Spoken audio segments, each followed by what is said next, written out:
الحمد للہ رب العالمین والعاقبۃ للمتقین والصلاة والسلام علی رسولہ محمد وعلی آلہ واصحابہ اجمعین، اما بعد۔ بسم اللہ الرحمن الرحیم۔ حضرات محترم سامعین و ناظرین، السلام علیکم ورحمۃ اللہ وبرکاتہ۔ درس سیرت کلاس میں خوش آمدید۔ آپ سن رہے ہیں نبی علیہ الصلاۃ والسلام کا مشکبار تذکرہ۔ پچھلی ویڈیوز میں بتایا جا چکا ہے کہ آپ پر دوسری وحی نازل ہوئی، قل یا ایھا المدثر، اور اس میں فرمایا گیا کہ اب آپ اوڑھ لپیٹ کر لیٹنے کی بجائے رب کی بڑائی بیان کرنے کے لیے اٹھ کھڑے ہوں، اور ایک داعی کے اندر جو صفات ہونی چاہیے ان صفات سے متصف ہوتے ہوئے دعوت کا کام شروع کریں۔ حکمت کا تقاضا تھا کہ وہ دعوت آپ ابتدا میں خفیہ طریقے سے دیں، چنانچہ رسول اکرم صلی اللہ علیہ وسلم نے خفیہ دعوت کا طریقہ اپنایا اور اپنے نہایت ہی قریبی لوگوں کو سب سے پہلے اسلام سے روشناس کرایا۔ اپنی زوجہ محترمہ حضرت خدیجۃ الکبریٰ رضی اللہ تعالی عنہا کو دعوت دی۔ آپ علیہ الصلوۃ والسلام نے وضو کیا تو خدیجۃ الکبریٰ کہتی ہیں کہ یہ کیا ہے؟ تو نبی علیہ السلام نے فرمایا کہ جب غار حرا میں وحی اتری تھی پہلی، اس کے بعد فرشتے نے مجھے وضو کر کے یوں دکھایا تھا اور میں نے بھی وضو کیا، پھر اس نے نماز پڑھ کر دکھائی تو میں نے بھی پڑھی، تو یہ رب کا دین ہے۔ حضرت خدیجہ رضی اللہ تعالی عنہا تو پہلے ہی بڑی پاک صاف، طاہرہ، مطہرہ، وفادار خاتون تھیں، فوری دائرہ اسلام میں داخل ہوئی ہیں اور آپ کو نبی تسلیم کیا۔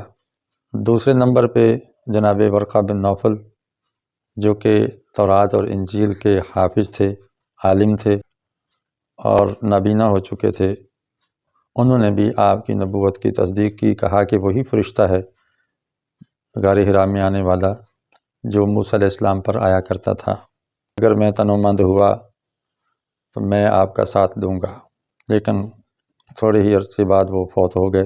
رسول اکرم صلی اللہ علیہ وسلم ایک مرتبہ گھر میں نماز پڑھ رہے تھے اور آپ کے ساتھ آپ کی اہلیہ خدیجۃ الکبریٰ بھی نماز پڑھ رہی تھیں، تو یہ منظر دیکھ لیا جناب علی نے، جس کی عمر ابھی بمشکل 10 سال تھی۔ پوچھا کہ یہ کیا کیا جا رہا ہے، یہ کیا ہو رہا ہے، یہ کیسی عبادت ہے؟ فرمایا کہ یہ نماز ہے، یہ اللہ کا دین ہے، دین اسلام ہے، میں اللہ کا نبی ہوں، رسول ہوں، اللہ کے سوا کوئی بھی عبادت کے لائق نہیں ہے۔ تو یہ مختصر تعارف کروایا۔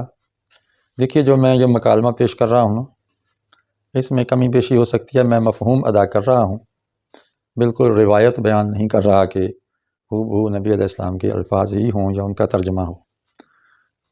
ظاہر تاریخ جب بیان کی جاتی ہے تو اس میں مفہوم زیادہ رکھا جاتا ہے تاکہ ایک کہانی بن سکے اور تسلسل رہ سکے۔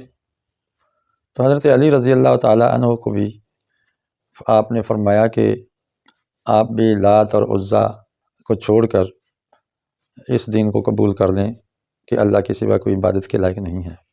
تو حضرت علی نے کہا کہ اچھا، میں سوچ کر بتاؤں گا، ابو جی سے میں بات کروں گا۔ نبی علیہ السلام نے فرمایا کہ ٹھیک ہے، آپ سوچ لیں، لیکن ابو جی سے ابھی بات نہ کریں، ابو طالب سے اپنے تک رکھیں، یہ راز ابھی فاش نہ ہو۔ حضرت علی کہتے ہیں کہ انہوں نے رات بھر سوچا، غور کیا، اور دن کو جب آپ کی ملاقات نبی علیہ السلام سے ہوئی تو کہنے لگے کہ یا حضرت، میں نے جو غور و خوض کیا ہے، میرا خیال ہے کہ جب اللہ نے مجھے پیدا کیا تھا تو میرے ابا جی سے تو نہیں پوچھا تھا، اب میں جب اس کو مانوں گا تو مجھے مشورہ لینے کی کیا ضرورت ہے والد صاحب سے؟ تو میں رب کو ایک مانتا ہوں اور لات و عزیٰ سے، منات سے نفرت کا اظہار کرتا ہوں۔ اس طرح حضرت علی رضی اللہ تعالیٰ عنہ بھی اسلام کی آغوش میں آ گئے۔ یہ بچے تھے اور آپ ہی کے زیر کفالت تھے، یہ پہلے ذکر ہو چکا ہے کہ ابو طالب کی اولاد زیادہ تھی، لڑکے زیادہ تھے، لیکن وہ غریب تھے، اگرچہ سردار تھے، خشک سالی بھی تھی، قحط بھی پڑا ہوا تھا۔ تو ان دنوں میں حضرت جعفر کی کفالت حضرت عباس نے اپنے ذمہ لے لی اور ابو طالب کے ایک بیٹے علی کی کفالت محمد مصطفیٰ صلی اللہ علیہ وسلم نے لی۔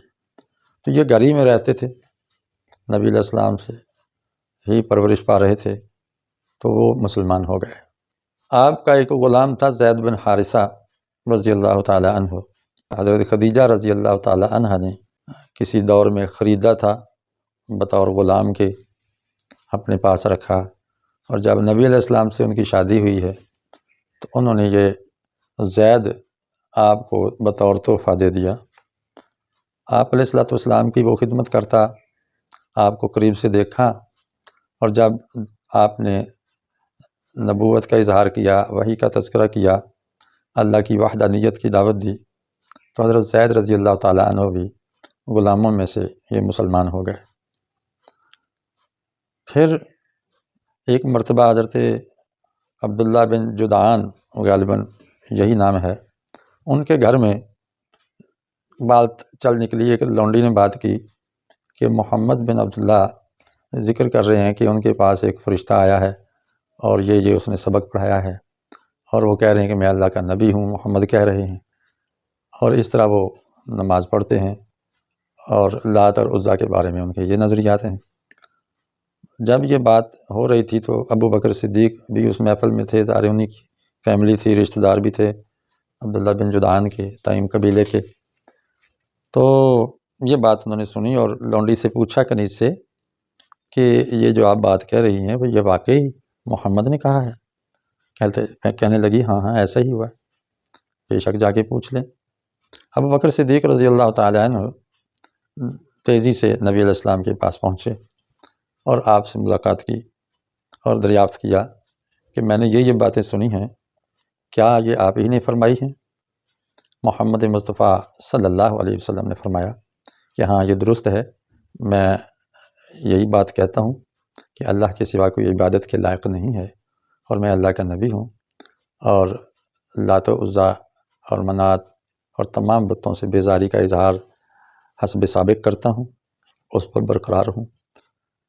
اور یہ سننا تھا کہ ابوبکر صدیق رضی اللہ تعالیٰ عنہ بھی فوری دائرہ اسلام میں داخل ہو گئے، کلمہ شہادت پڑھا۔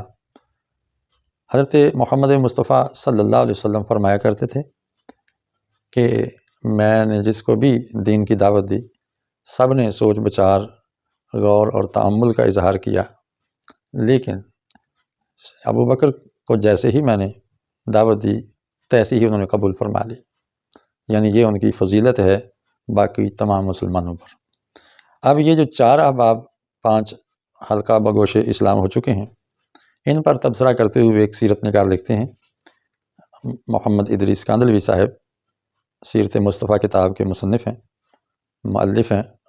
وہ لکھتے ہیں کہ پہلی جو 3 شخصیات ہیں ان کا اسلام تو کہہ سکتے ہیں کہ تابعیت میں تھا، اتباع میں تھا، کہ بیوی ماتحت ہوتی ہے خامد کے، وہ مان گئی، کوئی بڑی بات نہیں۔ علی زیر کفالت تھے، اپنے کفیل کا احترام کرتے ہوئے مان گئے، کوئی بات نہیں، بڑی بات نہیں ہے۔ زید آپ کے غلام تھے، آپ کے حکم کے ماتحت تھے، وہ مان گئے، اسلام لے آئے، تو کوئی بڑی بات نہیں۔ بڑی بات یہ ہے کہ آزاد مرد اور اپنی مرضی، ول اور وش کے ساتھ جس نے اسلام قبول کیا، یہ بہت بڑی بات ہے۔ تو آزاد مردوں میں سے سب سے پہلے ابوبکر صدیق رضی اللہ تعالیٰ عنہ دائرہ اسلام میں داخل ہوئے۔ تو یہ ان کی فضیلت اور عظمت ہے، وگرنہ میری اپنی یہ سوچ ہے کہ جو پہلی 3 شخصیات نے اسلام قبول کیا وہ بھی بڑی بات ہے، وہ بھی چھوٹی بات نہیں، اور انہوں نے بھی غیر شعوری طور پر یا اتباع میں دین کو قبول نہیں کیا، بلکہ سوچ سمجھ کر پورے اخلاص کے ساتھ قبول کیا ہے۔ ابوبکر صدیق رضی اللہ تعالیٰ عنہ نے اسلام قبول کیا ہے تو بیٹھ نہیں گئے۔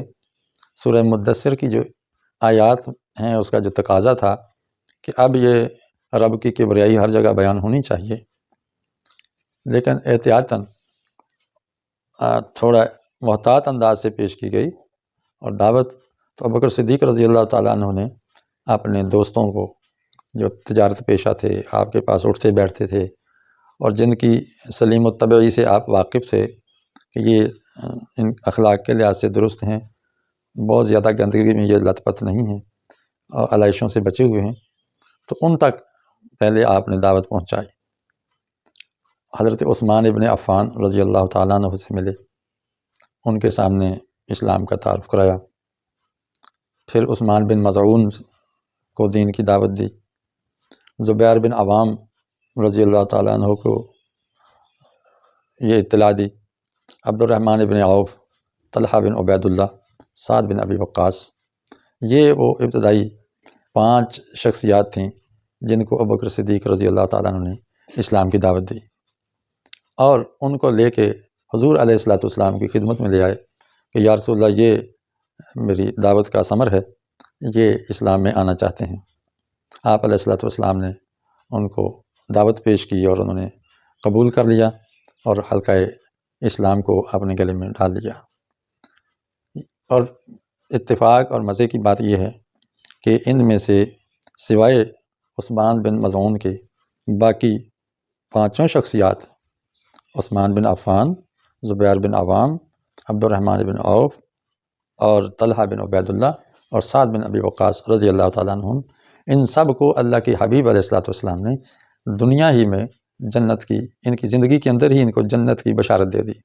اس لحاظ سے یہ عشرہ مبشرہ میں شامل ہیں، اور یہ بہت ہی اچھا انتخاب تھا حضرت ابوبکر صدیق رضی اللہ تعالیٰ عنہ کا۔ حضرات، یہ بالکل ابتدائی کامیابیاں ہیں جو میں نے آپ کے سامنے نبی علیہ السلام کی رکھی ہیں کہ خفیہ دعوت کے اس دور میں یہ 8-10 افراد جو مسلمان ہوئے ہیں، ہونا تو یہ چاہیے کہ میں ہر ایک کا کچھ تعارف کرواؤں، لیکن ویڈیو بہت شارٹ رکھنی ہے تو میں اسی پر اکتفا کرتا ہوں۔ اگلے لیکچر میں انشاءاللہ میں مزید بیان کروں گا۔ میں آپ سے گزارش کرتا ہوں کہ پچھلی ویڈیوز اگر آپ دیکھنا چاہیں، دیکھنی بھی چاہیے، تو نیچے ڈسکرپشن میں اس کی پلے لسٹ کا لنک موجود ہے، آپ اس کو کلک کریں تو اس سے متعلقہ تمام ویڈیوز آپ کے سامنے کھل جائیں گی۔ پسند آئے لائک کیجئے، دوسروں کو بھی بتائیے۔ تحفظ ناموس رسالت کا ایک تقاضا یہ ہے کہ ہم نبی علیہ السلام کی سیرت کو پڑھیں، سنیں، سنائیں اور پڑھائیں اور اس کو اپنائیں۔ وآخر دعوانا ان الحمد للہ رب العالمین۔